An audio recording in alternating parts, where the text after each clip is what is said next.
하나님은 자기 백성을 절대로 버리지 않으십니다. 그래서 바울 사도가 이렇게 언급을 하고 있죠. 하나님이 자기 백성을 버리셨습니까? 절대 그럴 수 없습니다. 로마에 있는 신앙인들에게 보내는 편지 가운데 들어있는 내용이죠.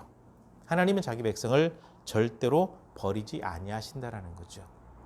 이스라엘 전체 역사를 보면 알죠. 항상 하나님은 자기 백성 이스라엘의 편에 서서 계셨습니다. 그래서 모세가 이스라엘 백성들에게 그 얘기를 했습니다.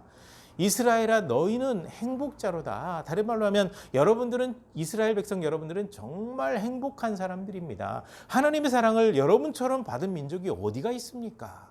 라고 표현할 정도로 하나님의 백성 편에 하나님은 늘 서 계셨는데 이스라엘 백성들이 하나님을 버린 거죠. 하나님의 말씀을 버렸고 하나님을 버렸고 우상을 섬기고 잘못된 방향으로 갔습니다. 그래서 하나님께서 경고하셨거든요. 계속 그렇게 되면 진노가 내려지니까 회개하고 돌아와라. 여러 번 경고를 했습니다. 그런데 그럼에도 불구하고 이스라엘 백성들이 하나님을 버리고 돌아오지 않아요. 하나님의 경고를 완전히 무시해버립니다.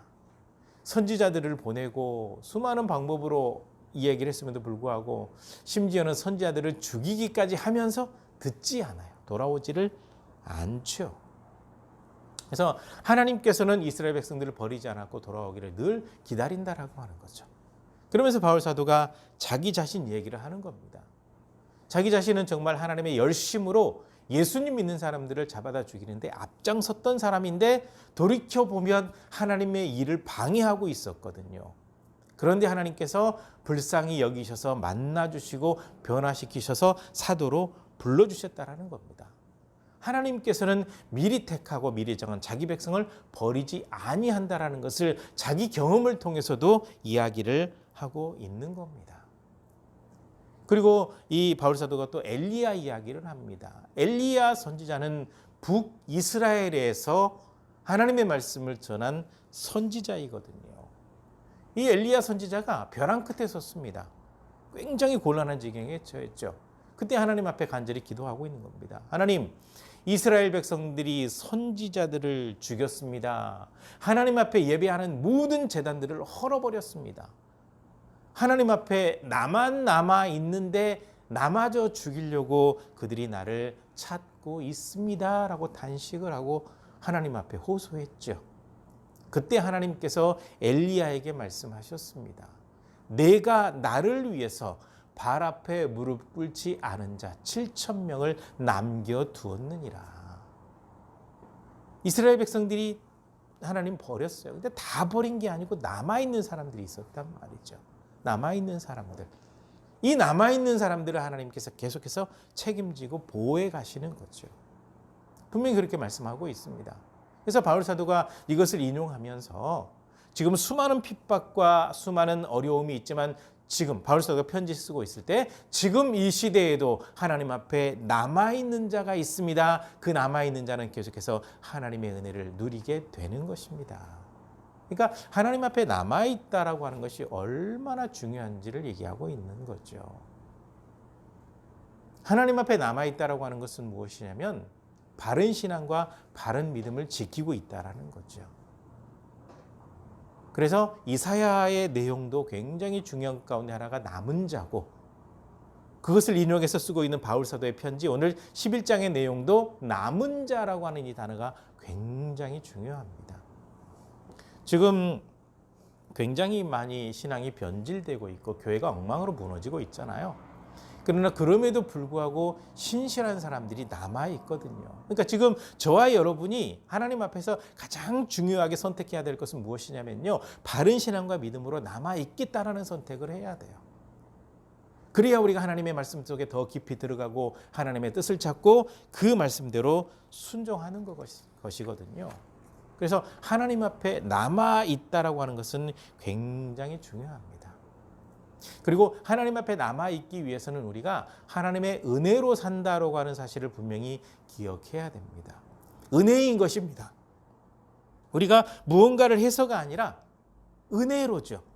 행위로 되는 것이 아니라 하나님의 은혜로 구원이라고 분명히 선언하고 하고 있습니다. 그래서 이 우리가 구원을 받게 된 것은요, 하나님의 행위와 우리의 믿음이 만나는 사건이다라고 이렇게 말씀드릴 수가 있겠습니다.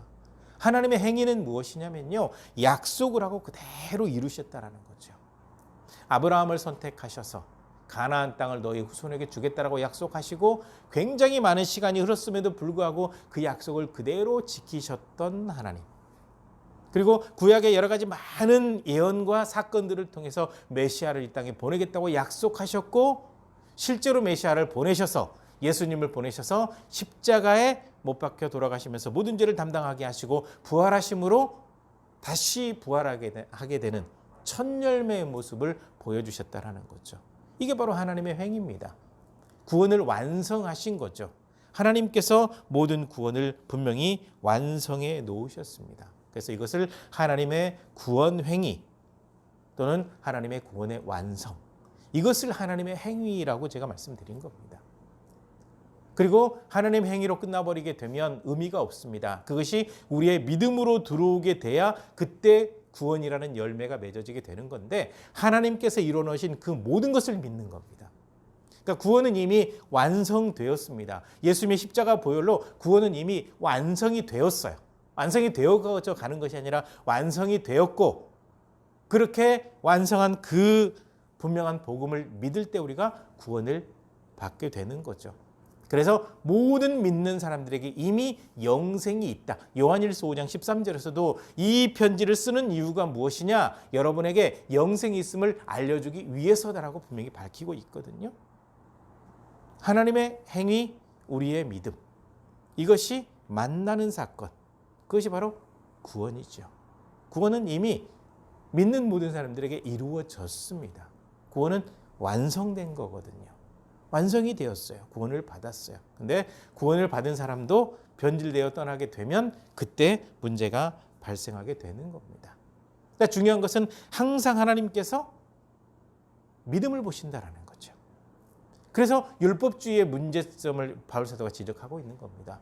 율법주의는 행위를 강조하고 있습니다. 무언가를 해야만 하나님의 은혜를 받고 무언가를 해야만 구원받는다라고 얘기를 하고 있죠. 그런데 믿으면 되는 겁니다. 구원은 믿으면 되는 거예요.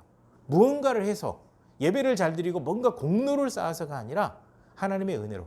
그래서 은혜 받았다는 사실을 기억하는 것이 굉장히 중요해요. 그래야 영적 학대에 빠지지 않거든요. 자꾸 무언가를 하게 하려고 해요.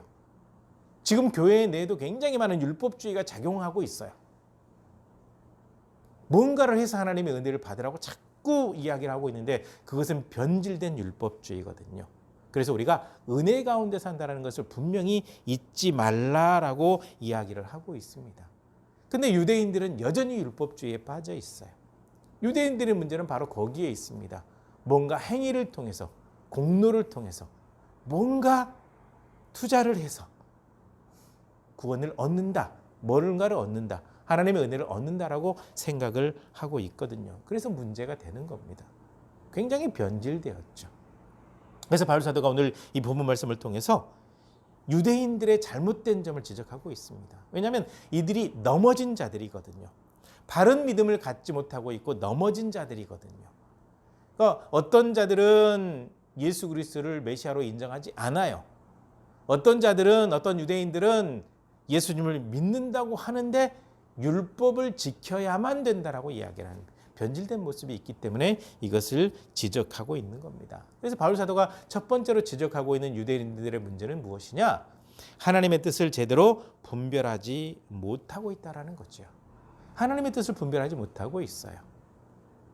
그래서 인용하고 있는 것이 신명기 29장 4절이거든요.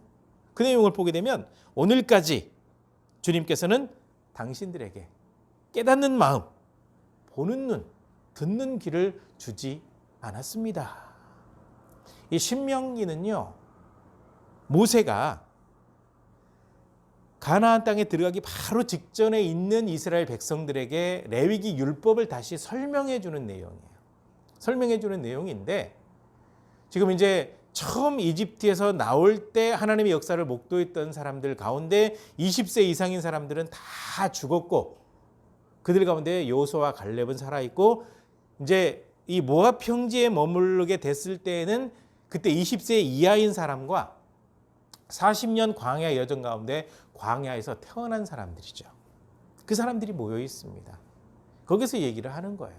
어떤 얘기를 이 모세가 어떤 얘기를 하는 거냐면 이 신명기 율법을 듣는 사람들에게 그 얘기를 하는 겁니다. 광야에 있을 때, 좀 더 거슬러 가면 이집트에 있을 때 하나님의 놀라운 역사를 직접 눈으로 목격하고 하나님께 행하시는 일을 직접 체험했던 사람들이 금방 하나님을 잊어버리고 계속해서 하나님을 불평하고 원망했다라는 거죠. 계속 불평하고 원망하니까 하나님께서 마음도 귀도 다 눈도 닫아놔서 못 보게 만들어 버리셨다라는 거죠. 불평하니까. 하나님의 뜻, 그것은 분명했거든요. 아브라함에게 했던 그 약속. 걱정하지 마라. 내가 너희를 젖과 꿀이 흐르는 땅 가나안 땅으로 데려다 주겠다라고 분명히 약속했음에도 불구하고 하나님이 이집트에 매장지가 없어서 우리를 죽이려고 데리고 나왔습니까? 왜 데리고 나왔습니까? 왜 데리고 나와서 물도 없게 만들고 먹을 것도 없게 만들고 고기도 못 먹게 만들고 이렇게 계속 불평을 했거든요.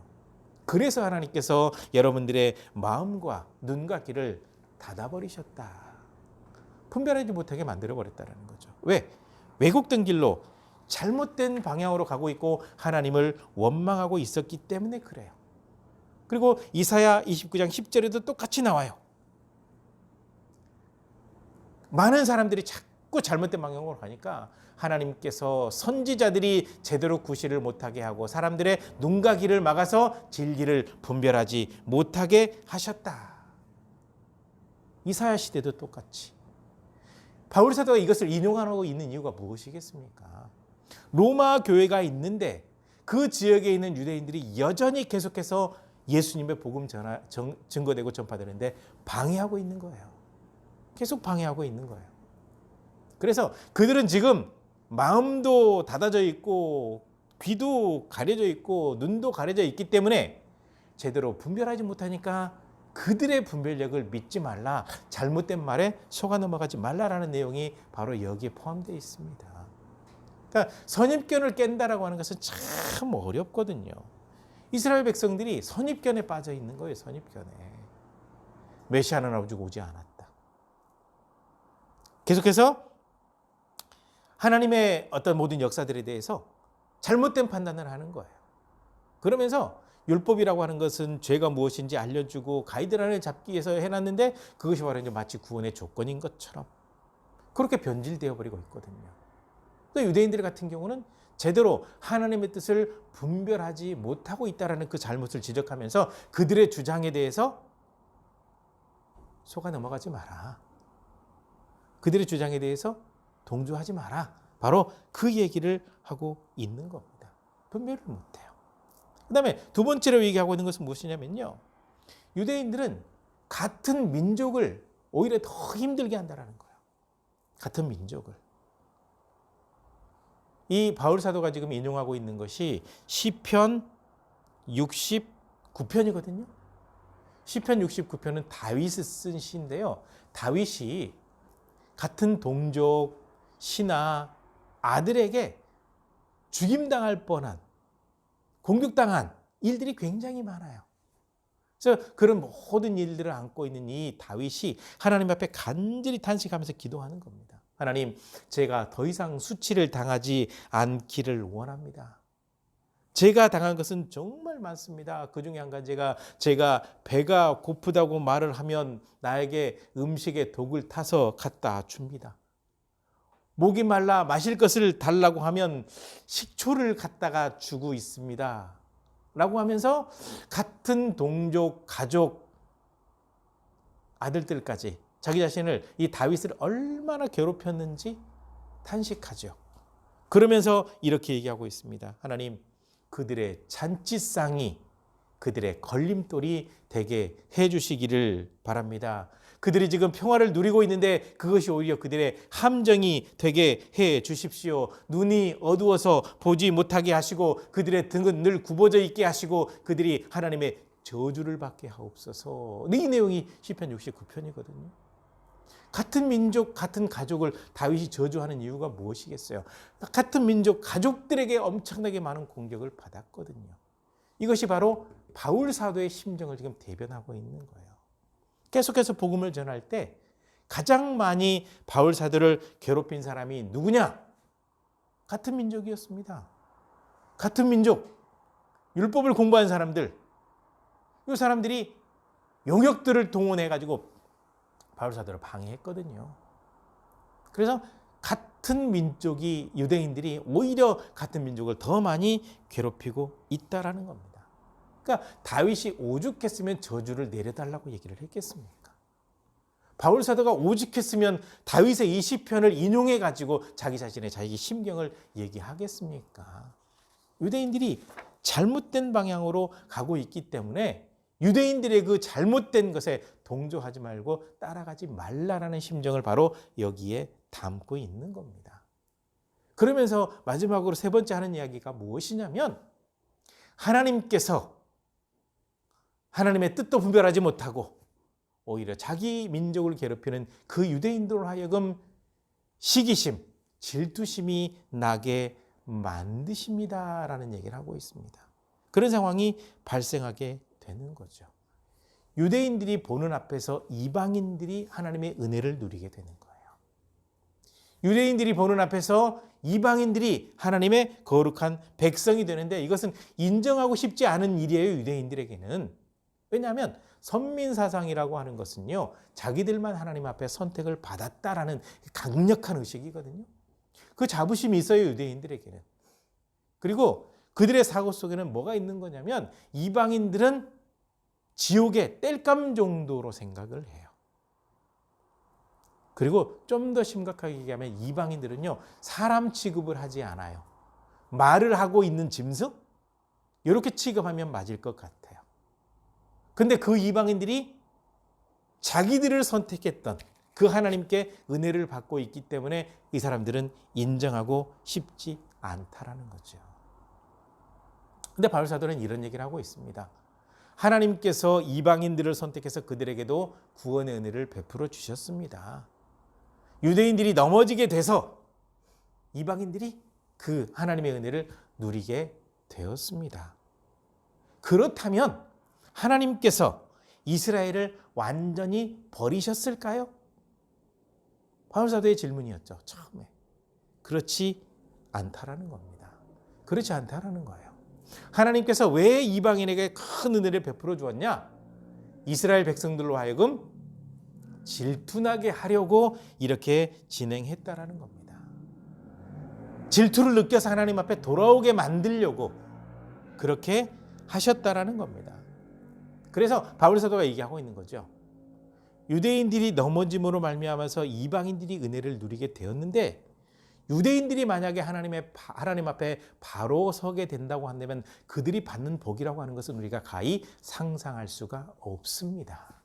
그래서 그들이 질투심을 느껴서 하나님 앞에 돌아오게 하려고. 그래서 이방인에게 은혜를 베푸셨다라고 얘기를 하고 있는데 사실은 하나님 앞에 돌아온 유대인들이 그렇게 많지 않아요. 그건 하나님께서 원하시는 대로 되지 않았죠. 그럼에도 불구하고 이것은 하나님의 질투심 유발 작전. 유대인들이 예수님 믿고 돌아오게 하려고 그렇게 행하셨다라는 거죠. 하지만 그들은 하나님의 마음을 제대로 알지를 못한 것이 너무나도 이 바울 사도에게는 안타까운 거죠. 하나님께서 이방인들에게 은혜를 베풀어서 질투심 유발시킨 사건은요, 요나서에서 아주 구체적으로 살펴볼 수가 있거든요. 요나서는 아마 잘 아실 겁니다. 너는 저 큰 성 니느웨로 가서 40일이 지나면 이 성이 무너질 거라고 예언을 해라. 요나를 선택하신 하나님께서 요나에게 그 미션을 주셨거든요. 복음을 전하라고 선지자의 사명을 주신 겁니다. 그런데 요나가 가만 생각해 보니까 니느웨, 그러니까 아수르라고 하는 나라의 수도가 니느웨거든요. 그러니까 아수르라는 나라는 망해도 싸요. 왜 망해도 싸냐면 제가 아수르 얘기할 때마다 자꾸 일본 얘기를 하게 되는데 일본 하면 딱 느끼는 감정이 있죠. 요나가 느끼는 감정이 바로 그거예요. 이스라엘 백성들이 아수르에게 당시에 느꼈던 감정이 바로 그거예요. 망해도 싸요. 그래서 혹시 그 예언의 말을, 하나님의 말씀을 전하게 되면 그들이 하나님의 은혜를 누리게 될까 봐 전하고 싶지 않아서 멀리 도망가는 선택을 했습니다. 그러니까 이스라엘의 요빠 항구에서 다시스를 찾아보게 되면요, 이 다시스는 어디냐면 스페인에 있는 항구거든요. 그러니까 이스라엘 땅에서 예언하고 싶지 않아서 반대편으로 스페인까지 도망가고 싶었던 거예요. 그래서 도망을 가려고 배를 탔는데 가다가 풍랑을 만나는 바람에 배가 가지를 못해요. 근데 이요나가 이 배 밑에 들어가서 쿨쿨 자고 있는데 깨우는 거죠. 선장이 깨우는 겁니다. 아니, 다른 사람들은 다 지금 이게 풍랑 때문에 큰일이 났는데 이 한가롭게 지금 잠을 자냐고, 당신의 신에게 좀 기도 좀 하라고 그랬죠. 그리고 난 다음에도 온갖 노력을 하는데 이 풍랑이 멈추질 않아요. 그래서 배에 있는 사람끼리 이제 제비를 뽑았죠.